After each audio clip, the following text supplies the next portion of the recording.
Bonjour Yanis, est-ce que tu pourrais nous faire une courte présentation de qui tu es et quel est ton rôle ici? Alors moi c'est Yanis, je suis responsable du secteur chat, donc je m'occupe particulièrement de l'hôpital. Donc c'est là, vous voyez tous les chats qui ont besoin de soins au quotidien. Combien de personnes travaillent dans le secteur chat? On est 5. Donc on s'occupe tous un peu de toutes les pièces. Donc moi à l'hôpital, on a Eul qui est à la fourrière et après les 3 autres qui sont un peu polyvalents, qui tournent un peu dans toutes les pièces. Question Yanis, est-ce qu'il y a besoin d'un diplôme particulier pour venir travailler à la chatterie? Bon évidemment j'imagine qu'il faut aimer les animaux et les chats en particulier ici à la chatterie. Mais est-ce qu'il y a besoin d'un diplôme pour venir à travailler à la SPA? Pas spécialement, la plupart d'entre nous n'en ont pas. Moi j'ai juste fait une formation à distance du coup en ligne. Mais sinon non, on préfère quand il y a déjà un petit vécu avec les animaux parce que voilà, c'est quand même beaucoup plus simple. Et après on apprend sur le tas de toute façon. Mais il existe des écoles qui sont assez dures à atteindre d'ailleurs. Quel type de maladies ou d'opérations sont traitées sur place ici à la SPA? Alors sur place, tout ce qui est maladie, tout ce qui est coryza, tout ce qui est pansement comme lui, on a un peu de tout. Sur place, on a un vétérinaire qui vient qu'une seule fois par semaine. Donc là, il s'occupe des castrations, des stérilisations, des consultations pour certaines maladies et autres. Mais sur place, on fait à peu près tout. Et sinon, il y a des grosses chirurgies. Là, on envoie dans les cliniques directement. C'est eux qui s'en occupent. Et nous, on fait que les soins post-opération. D'accord. Tu peux me dire le chanounet qui est à côté de toi, là, qui sait, qu'est-ce qui lui est arrivé? Alors, lui, on l'a récupéré dans une clinique. Donc, en fait, il a toute la joue. C'était un abcès qui a explosé. Donc il a toute la joue qui est à l'air libre sous ce bandage justement. Et donc on doit le changer tous les jours pendant un mois en espérant que ça se refasse. Il ne pouvait pas recoller les morceaux de peau parce que c'était trop gros. Et donc là, vous l'aurez en traitement pendant un mois à peu près? Un mois minimum, ouais. Qu'est-ce qui va se passer pour lui après si toute la guérison s'opère bien dans les bons délais? Alors si tout va bien, on va commencer à le vacciner, à le stériliser, à lui mettre une petite puce, etc. Et il ira à l'adoption comme tous les autres qui sont présents ici. Tu viens de nous expliquer que des chats étaient opérés. Ma question est, ici à la SPA, ça veut dire que vous bénéficiez d'une salle d'opération. Mais qui c'est qui fait les opérations alors du coup? On a une salle de consultation et d'opération qui est collée à l'hôpital. Donc il y a Karine qui s'en occupe, qui est l'assistante vétérinaire. Et après, on a des vétos extérieurs avec qui on travaille sur Mulhouse qui viennent de temps en temps en semaine. Et sinon, quand on n'a pas d'accessibilité ici, on envoie du coup en clinique pour toutes les opérations. Combien il y a d'emplacements dans cet hôpital chat? Alors ici, on peut mettre on a 34 box. Donc parfois, on peut mettre plus de chats parce que si on a des petits, on va en mettre 2 ou 3 dans le même box. Mais sinon, c'est 36 box, dont 6 chatons qu'on voit juste derrière.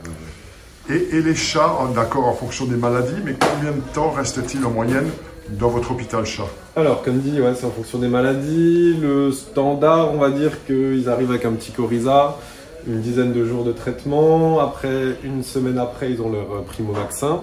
Il reste encore une semaine, on les stérilise et après on les emmène dans une autre pièce pendant 5 jours, donc la post-opératoire. Et c'est là qu'ils vont rester le temps d'aller en adoption juste après. Quelles sont les maladies les plus communes, les plus nombreuses que vous trouvez ici? Là c'est le coryza, quasiment tous les chats qui arrivent ont des petits problèmes de respiration, d'éternuement, des yeux qui pleurent, etc. Donc ça c'est le basique du basique, c'est le stress. Souvent ils arrivent, ils sont stressés, donc il y a tout qui ressort, dont le coryza principalement. Que se passe-t-il pour les chats après leur guérison ici à l'hôpital? Donc après la guérison, ils sont stérilisés, donc ils vont dans post-op comme je disais avant. Et sinon, après, ils vont à l'adoption. Pour les chats gentils, les chats méchants qu'on ne peut pas approcher, qui nous attaquent, par contre, on les relâche du coup des sites spécialisés où ils ont de quoi se nourrir, etc. C'est des chats libres, ce qu'on appelle des chats libres. C'est ça. Alors Yanis, dis-nous quelles sont les précautions à prendre déjà pour rentrer ici à l'hôpital et d'une façon générale, qu'est-ce que vous avez comme précaution? Alors déjà niveau habits, rien que les chaussures, c'est des crocs qu'on met, qu'on change, chaque croc a sa propre pièce. Donc on n'a jamais des chaussures extérieures, rien que ça pour rentrer dans l'hôpital. Et après en termes d'hygiène, on a des gants en plastique qu'on change à chaque chat, à chaque fois. Des éponges particulières comme celle-ci pour le chat, pour la maladie, pour pas que ce soit transmissible aux autres. Et après c'est tout un protocole de nettoyage, de désinfection qui est mis en place dès qu'un chat arrive, dès qu'un chat part, pour les sols et pour tout ce qui est vaisselle, etc. Vous nettoyez tous les jours? On nettoie tous les jours. Ouais. Tous les jours. Donc le matin, on s'occupe particulièrement des chats, tout ce qui est soins. Si on a le temps, on enchaîne directement avec le nettoyage et sinon, c'est surtout l'après-midi qu'on s'occupe de ça. Donc, hygiène, qu'elle soit irréprochable. Ouais, oui, il n'y a pas le choix. D'autant plus que je crois savoir que lorsqu'il y a des maladies, certaines maladies de chats sont très rapidement transmissibles de l'un à l'autre. C'est ça. Bah, la teigne, là, on en a un justement qu'on a mis un petit peu à l'écart. Bah, lui, c'est les poils qui volent, les champignons peuvent être dessus et ça peut aller très vite. Donc là, on change de gants plusieurs fois dès qu'on fait quelque chose d'autre pendant qu'on fait son box. Et donc là, on fait particulièrement attention. Yanis, quelles sont les réactions des chats quand ils arrivent chez vous à l'hôpital? Est-ce qu'ils sont, donc tu as dit tout à l'heure, ils étaient en mode stress? Comment vous appréhendez le sujet de quand ils rentrent dans l'hôpital chat? Quand un chat arrive, déjà le but c'est de lui mettre à manger, de lui mettre tout ce qui peut le rassurer un petit peu, de le laisser tranquille dans un premier temps, avant même de commencer les antiparasitaires, etc. On le laisse, on regarde s'il mange, etc. Parfois ça se passe très bien, ils ont l'habitude de l'homme, donc là il n'y a aucun souci. Et certains, on doit encore laisser les cages aujourd'hui, parce qu'on ne peut pas mettre les mains, etc. Donc eux, on sait que voilà, ce sera des chats qui seront très stressés. Mais petit à petit, en général, ça s'atténue, ils nous font confiance, etc. Alors, tu sais aussi que il y a beaucoup de donateurs, la SPA a une vraie réputation et les gens sont sensibles à cette cause animale.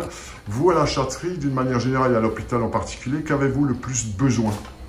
Alors nous, ce qu'on a besoin déjà tous les jours, c'est nourriture, des draps, des journaux, tout ce qu'il faut pour remplir justement un box pour que le chat soit bien dedans.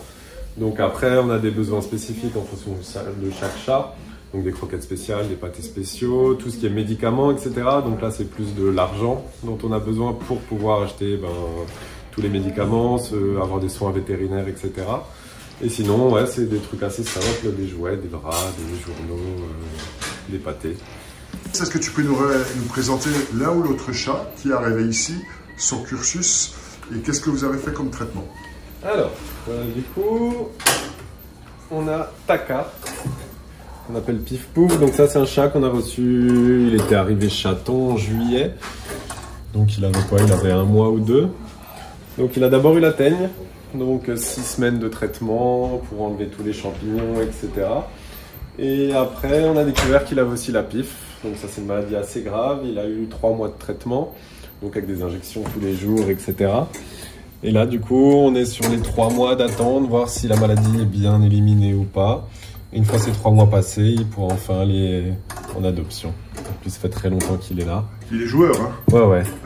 Ouais, il n'est pas du tout rancunier parce que son traitement était assez rude quand même. Mais il ne nous en veut pas. Donc lui, c'est une clinique vétérinaire qui nous l'a emmené. C'est un chat qui était pucé au nom de quelqu'un, mais qui n'en voulait plus, qui ne nous répondait plus ni rien. Donc on a pu faire le changement de puce pour qu'il nous appartienne. Et en fait, il avait des gros problèmes dans la gueule. Donc des dents, une grosse gingivite, des dents qui bougeaient un petit peu. Donc on l'a opéré, là on lui a enlevé une bonne partie des dents pour que justement il puisse remanger correctement. Il faisait des crises de douleur, etc. à cause de ses dents. Donc là, c'est fini, là, une fin de petit traitement encore d'antibio, antidouleur, et d'ici 2-3 jours, il va pouvoir aller à l'adoption, encore une fois.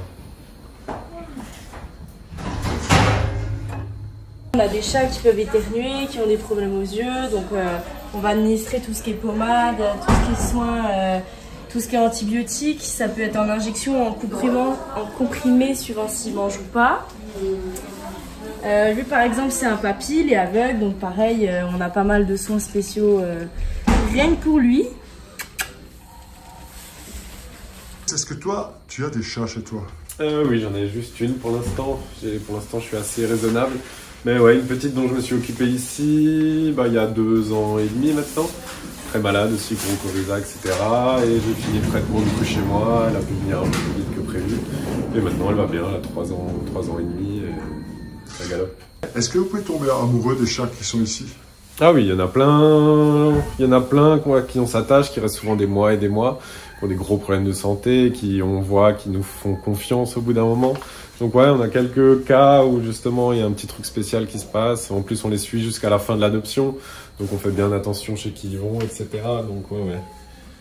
On a tous des chats qui nous marquent un petit peu pendant qu'on travaille ici.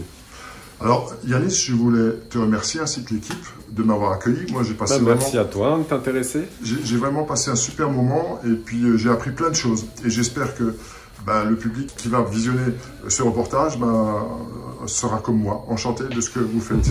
Merci à vous tous. Merci à toi.